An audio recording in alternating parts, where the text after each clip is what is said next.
Hello, everybody. Thank you so much for tuning in today. This is the Bodega Cat Book Club Spiritual Edition.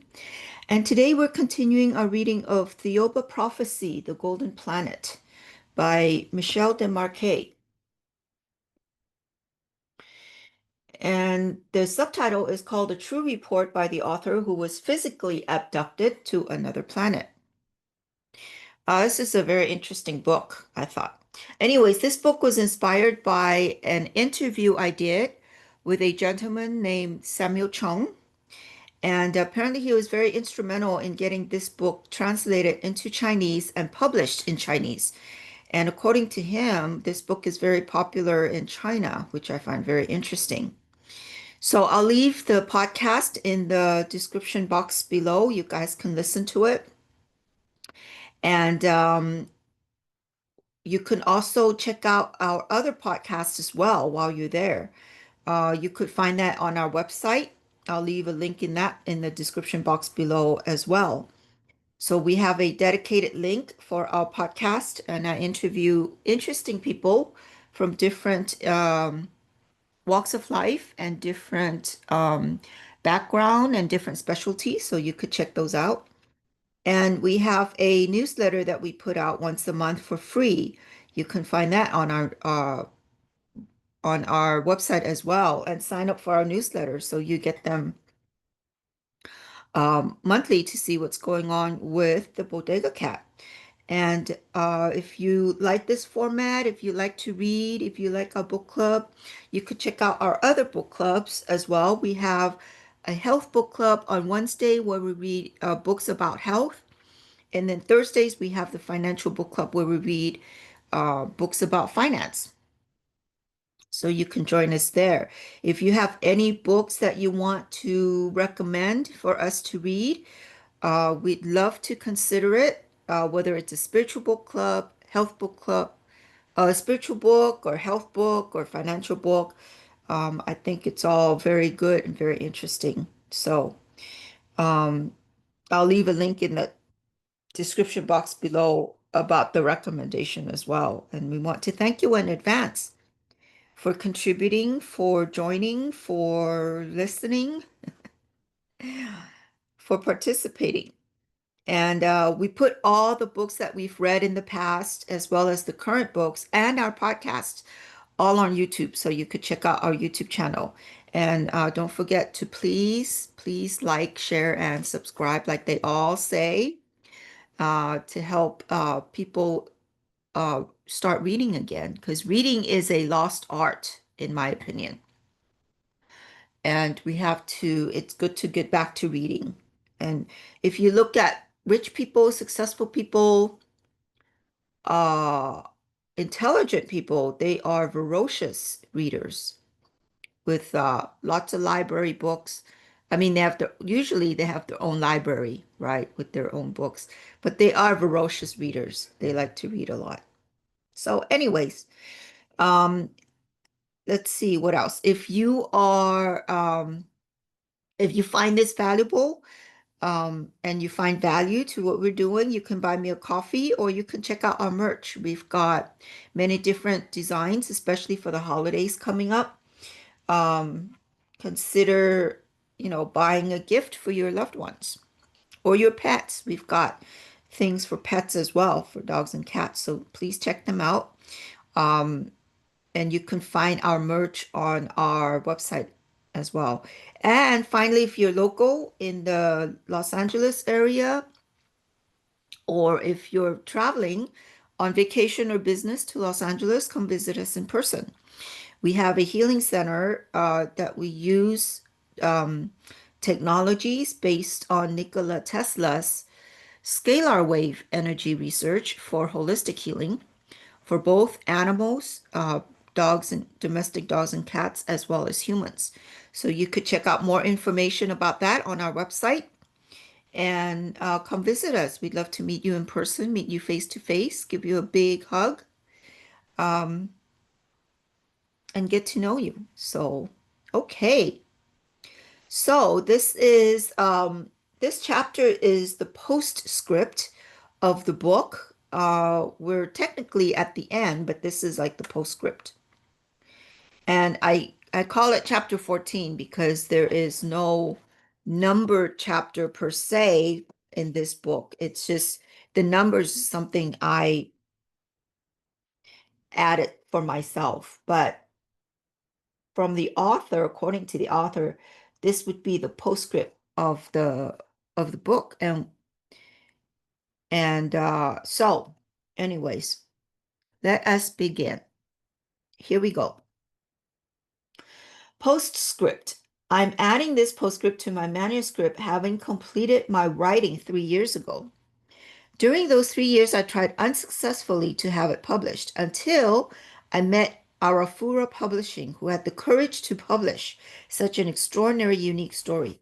It was a difficult time for me, as contrary to my expectations, Tao didn't leave me any signs. I didn't have any contact, either telepathic or physical. Apart from a strange apparition one day in Cairns, which was no doubt intended to prove that I was still being watched over. But there was no message. I now realized that the delay with the publisher was premeditated. Therefore, through a natural chain of events, Tao then took only 2 months to bring my book to the attention of the most suitable publisher. They, Tao and her people, intended it to be that way. Because 3 years ago, the world wasn't ready to receive the message, whereas now it is. That may seem strange at first, but not to me. Knowing them as I do, I know that they're capable of timing events down to the very second if they think they'll have the best impact a few seconds later. During those 3 years, I allowed a few friends and acquaintances to read the manuscript, and that is when I fully understood why they wanted me to write this book and why they physically transported me to their planet. I insisted on the word physically because the most frequent response is, "You must have been dreaming. You must have a series of dreams." Whatever their reaction, everybody who has read the manuscript has been fascinated by its contents. There are three types of readers. First, who form the majority have said they still don't believe I went to another planet, but have admitted they were moved by the book. In any case, they have said it doesn't really matter whether or not it happened. What matters is the powerful underlying message. The second is the foremost skeptic, who, having read the book 3 times in a row, is convinced that my story is factual, and this reader is right. The third is already more evolved from the outset and knows from the outset that this is a true story. Hmm. I am, however, compelled to give the reader a word of advice. This book must be read and reread at least 3 times. Of the 15 or so people who have read it, each has had something pertinent to say and has questioned me at length about it. A friend of mine is a psychology professor at a French university. Apparently, she has already read it 3 times and keeps it on her bedside table. I can relate to that. Nevertheless, or nonetheless, I've had one reaction, fortunately only the one, from a friend, which upset me. He asked me, for example, whether the spacecraft was assembled with bolts or rivets, or whether there were telegraph poles on Thiaoouba. I strongly recommended that he reread the manuscript. Another of his remarks was that the book should contain more battles between spacecraft or planets with missiles and deadly weapons. That's what people really like, he said. I had to remind him that this was not a science fiction novel. In this case, I don't think my friend was really capable of understanding this book, so he would be better friend he would be better off reading something else.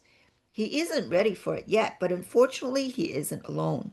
If you, the reader, were expecting to be aroused by space battles, blood, sex, and violence, planets exploding and spitting out monsters, I'm sorry you have wasted your time and money. You should have brought a science fiction novel instead. You were warned in the preface. I urge you, now that you know this is not a science fiction story, to reread it in a different frame of mind. That is, objectively and positively, in which case you don't have wasted your time. On the contrary, for the money you have spent, you will receive the greatest reward of your life, a spiritual rather than a material reward. Isn't that the most important kind? From the people who have already read my manuscript, I have had a variety of feedback concerning religion and, in particular, Christianity. I feel obliged to respond to that issue. If you are religious, and in particular Christian, and have been shocked by the biblical rectifications, especially in the passage on the true identity of Christ who died on the cross, I am sorry. However, I must stress that this book was not written with the intention of criticizing any religion whatsoever, and that these are not my personal observations, but rather the words of the master of the theory, with the details dictated to me by Tao. They recommend that I record precisely those things that were explained to me, and that I change nothing. I have followed their instructions. I have had many other conversations with Tao, which do not appear in this book. Believe me, these beings are superior to us in their evolution, in every regard. I have learned things which are more incredible than those revealed in this volume, but I am not permitted to discuss them, as we are still far from understanding them. I will, however, take the opportunity in this postscript to voice my personal opinion. I must warn the reader on some very important points. I have already heard some remarks concerning this book that haven't impressed me at all. He thinks he's the new Christ. He's a great guru. We should follow his doctrine. Or you should set up an ashram. That would go down well. Or yet still, you should found a new or you should found you should found that's not I don't think that's grammatically correct, but okay, whatever. You should found a new religion and so on. I must say in their defense that many of these people have only heard about my adventure. They haven't actually read the book. I cannot emphasize enough that it must be read several times. Why are people so eager to hear about something as important as God and the creation of the universe when they could be quietly reading about it away from the noisy congregations? Remember, the spoken word vanishes, but the written word remains. Why do they want to form a new sect or religion with the contents of this book? The hundreds of religions we already have on this planet haven't done much good, have they? The Muslims fought against the Roman Catholics during the Crusades in the name of God and religion.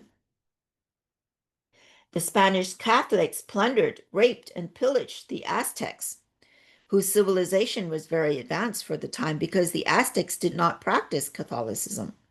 In fact, the Aztecs had their own religion, which was no better since they sacrificed humans to their gods by the thousands, as did, if you recall, the Bacaratinians during the cessation in North Africa over 1 million years ago. These religions have been carefully studied by the priests who wanted to keep the people under the rule so that they could maintain power and wealth. Any religion is like politics, with its leaders' arrogance and thirst for power. Christ mounted a donkey. He died on the cross. A religion was born. The donkey transformed into a Rolls Royce. The Vatican is one of the wealthiest powers on this planet. In politics, the insincere politician, and there are many of them, is puffed up with pride. He wants to be admired, along with his wealth and power, and only then is he satisfied. And what about the thousands or millions of people cheated by him? Are they satisfied? Thou told me that this book is not only intended to enlighten the inhabitants of this planet, but also to open their eyes, wake them up to what is happening around them.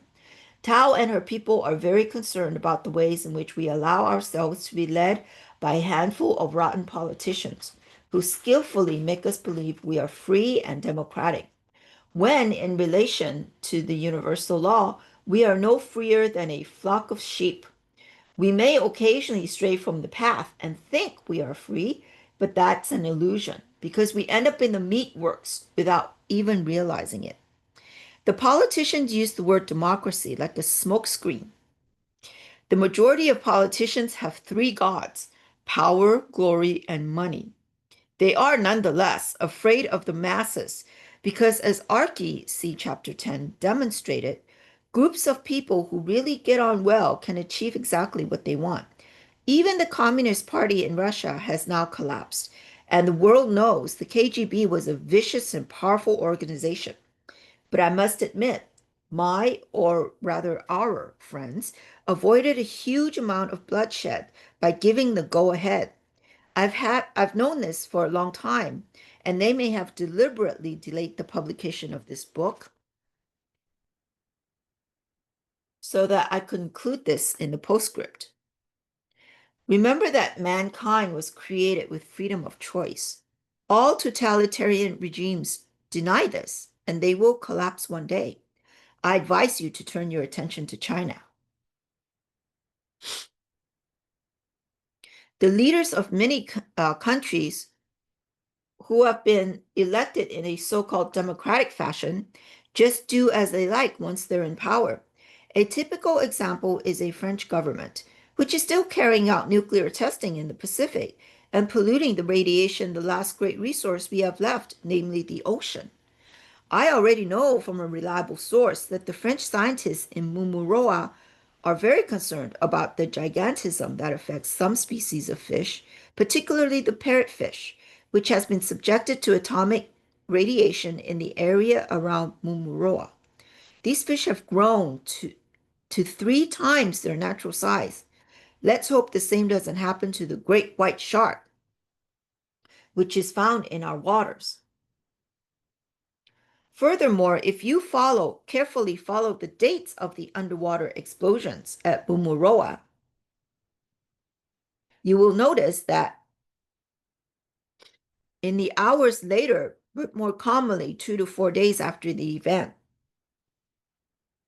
there is always a large-scale earthquake somewhere on the planet following the explosion, of course.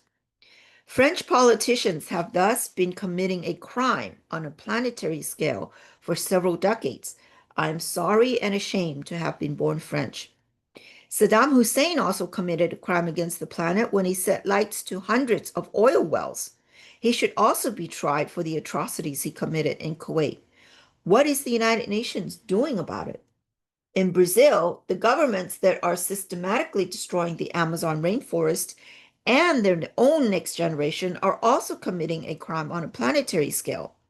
The people who say that the system must change are doing nothing about it. Everybody is grumbling about the bad penal system we have. Of course it is bad. The laws appear to have been made in favor of crooks, so do something about it. Remember the penal system of the Baccaritanians? It wasn't unlike the Aztec system, which was excellent because of its efficiency.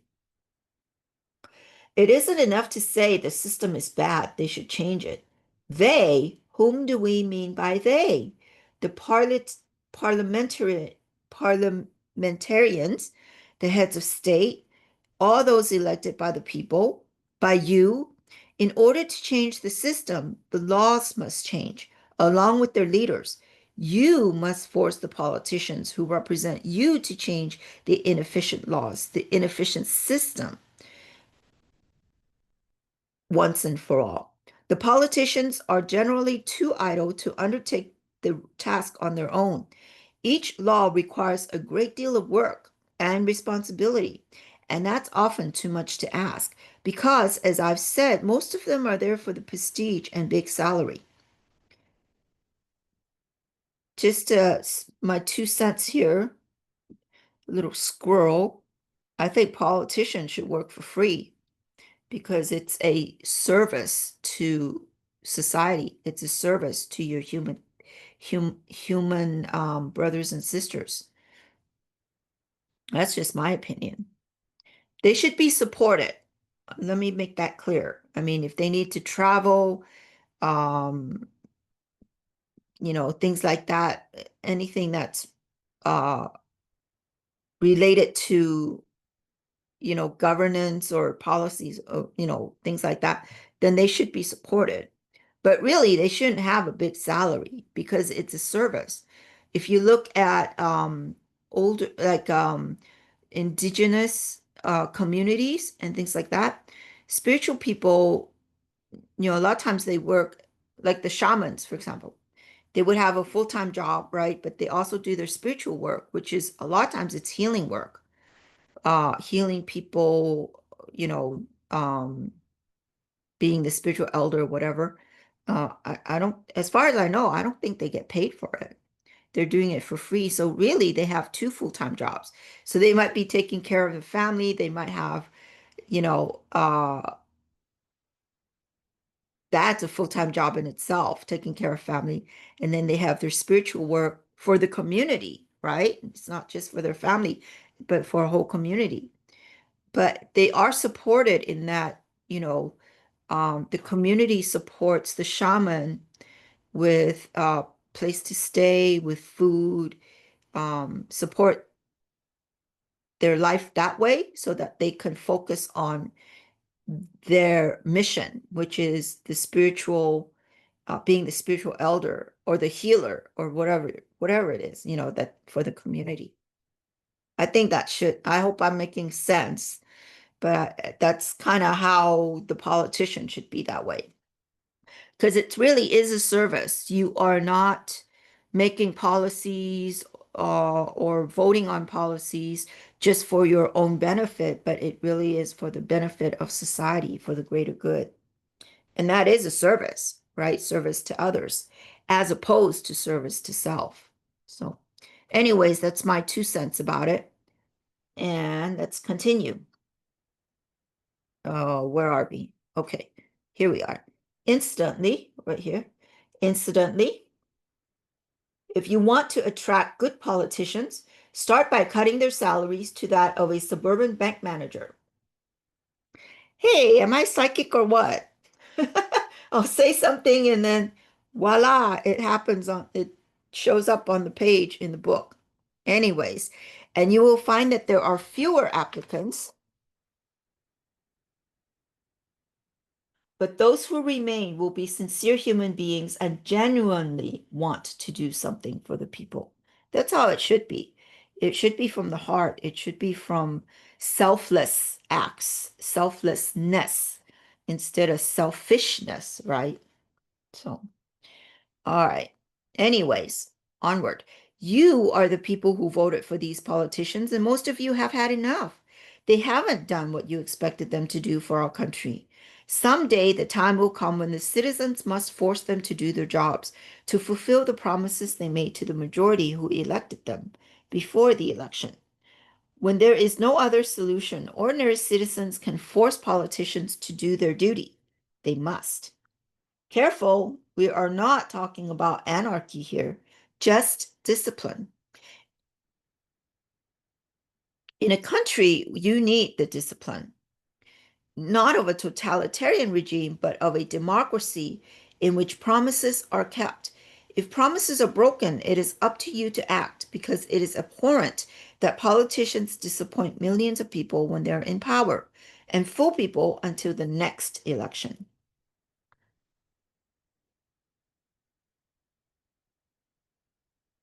These eminent politicians would be better off doing their jobs rather than spending 80% of their time arguing among themselves over internal party politics. People say to you, "What can we do?" There's nothing we can do. And that is exactly where they're wrong. Ordinary people can and must force the government elected by the people and by referendum to carry out the task for which they were elected. Ordinary people possess enormous power. As Archie said, see chapter 10, one of the greatest weapons that humans possess, thanks to their intelligence, is the power of inertia. It is a non-violent force, and that is best as violence breeds more violence. Christ said, "He who lives by the sword will die by the sword." In Beijing, China, a man on his own and unarmed was able to stop a tank with his presence alone. How did he achieve that? Because the soldiers in the tank didn't dare run him over. They were enthralled by the self-sacrificing act of the unarmed man. Millions of people witnessed it on television. Gandhi managed on his own to prevent terrible bloodshed. Lord Mountbatten himself realized that if he'd sent 50,000 troops to Calcutta, they would have been massacred. And yet Gandhi, one man, averted a massacre through nonviolent means. Once in Archie's planet, they blocked the roads with so-called broken down vehicles. There were 10,000 of them. The police contingent knew it was done on purpose, but they couldn't do anything about it. When the fire brigade or an ambulance had no pass, the people arranged to let them through by pushing their vehicles out of the way. They then pushed them back to where they were.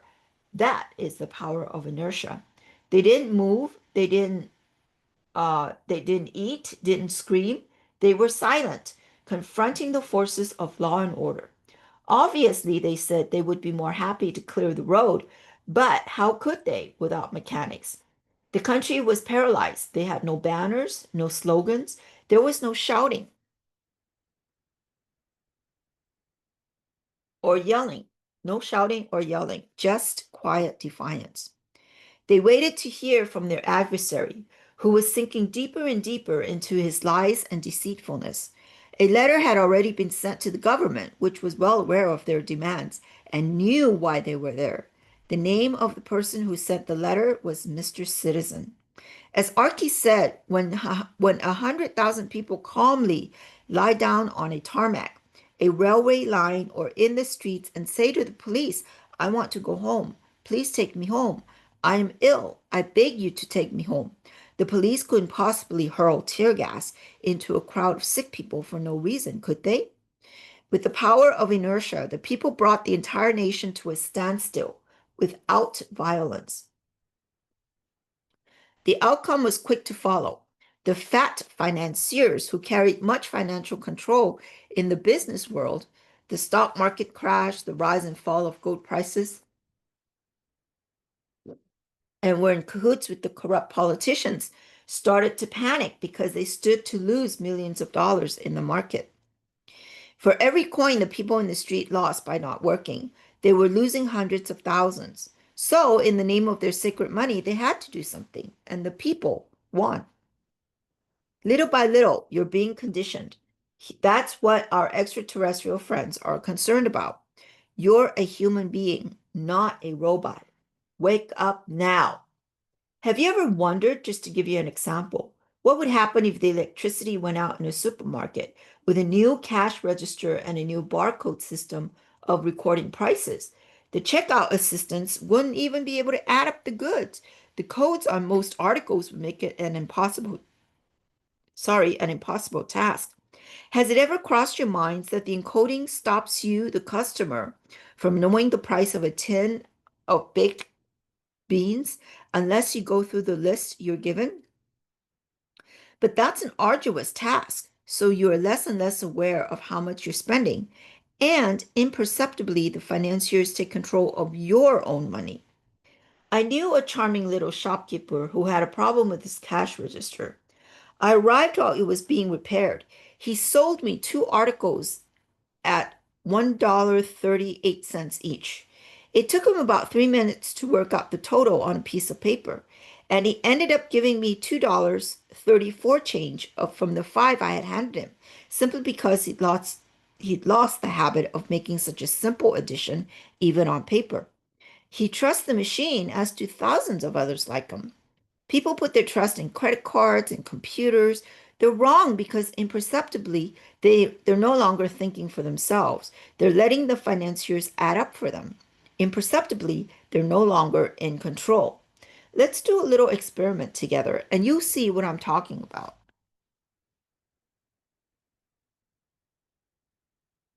Are you ready?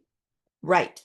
A few lines up, I did an addition for you and explained that I bought $2.76 worth of goods, and that the shopkeeper handed me $2.34 in change from $5.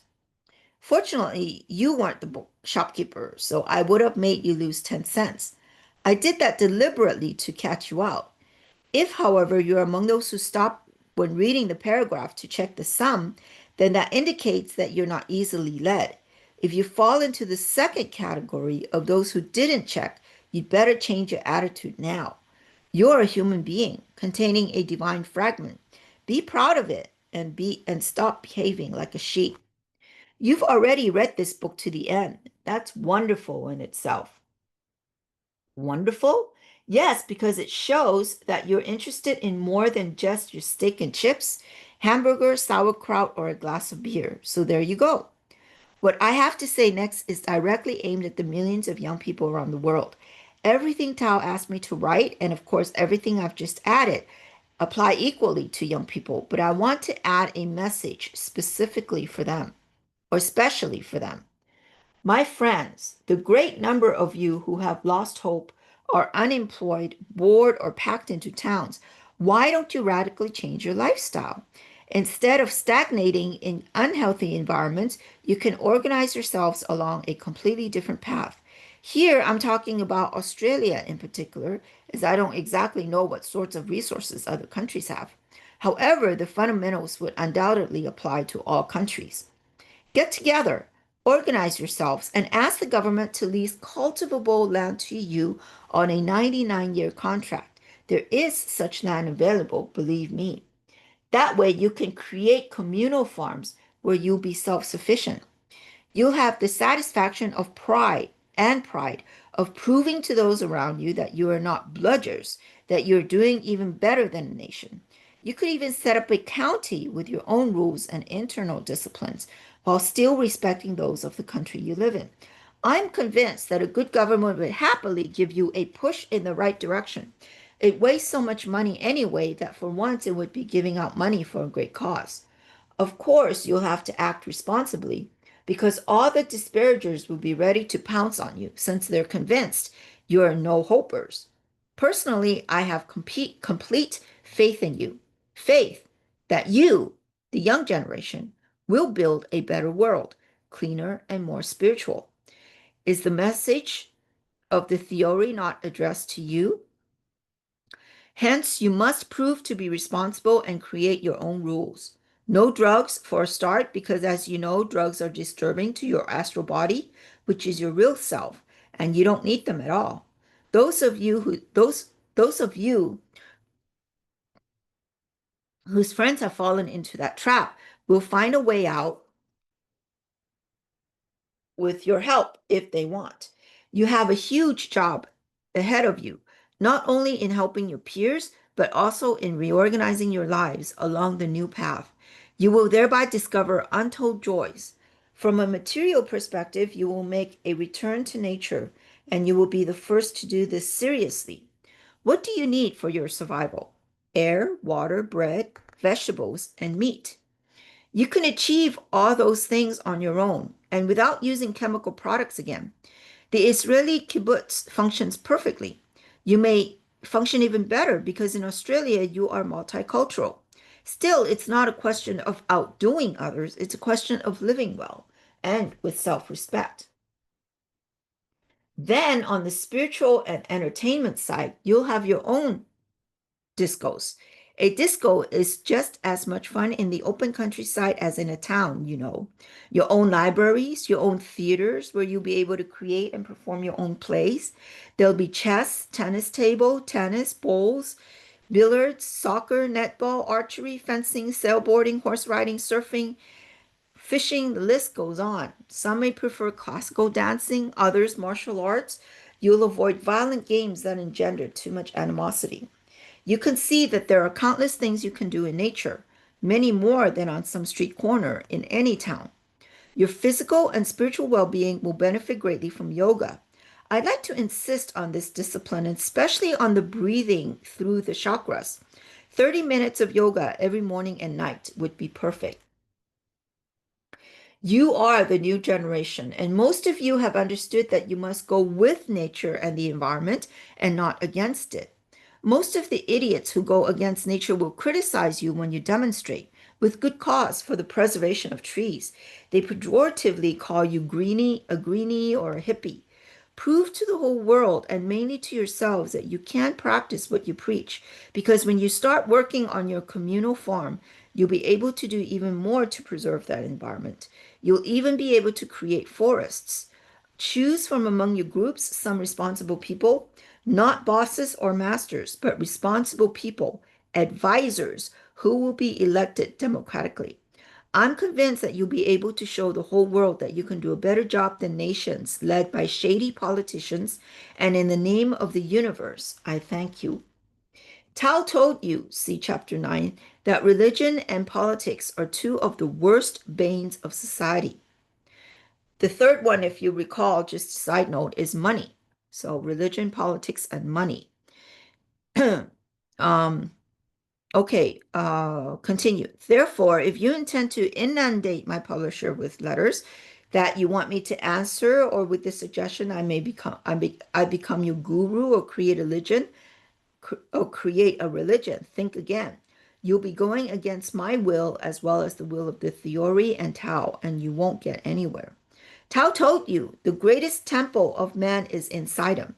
It is there that he can communicate at any time with the Creator, his Creator, using meditation and concentration through the intermediary of his higher self. Don't speak to me about building temples, churches, cathedrals, ashrams, or anything else. Look inside yourself and you'll notice that you possess everything you need to communicate with him, simply because it is he who placed it there. Finally, I like to finish by saying this. As a humble servant of Tao and the theory who requested that I write this book, I want to remind you for the last time that whatever religion there is, and whether you believe in one thing or another, that will in no way change what has been established by the Great Spirit, God the Creator. You can call him what you like. No religion, no belief, no book, not even this one, will affect the truth and the order established by him in the universe. Rivers will always flow from their source towards the ocean.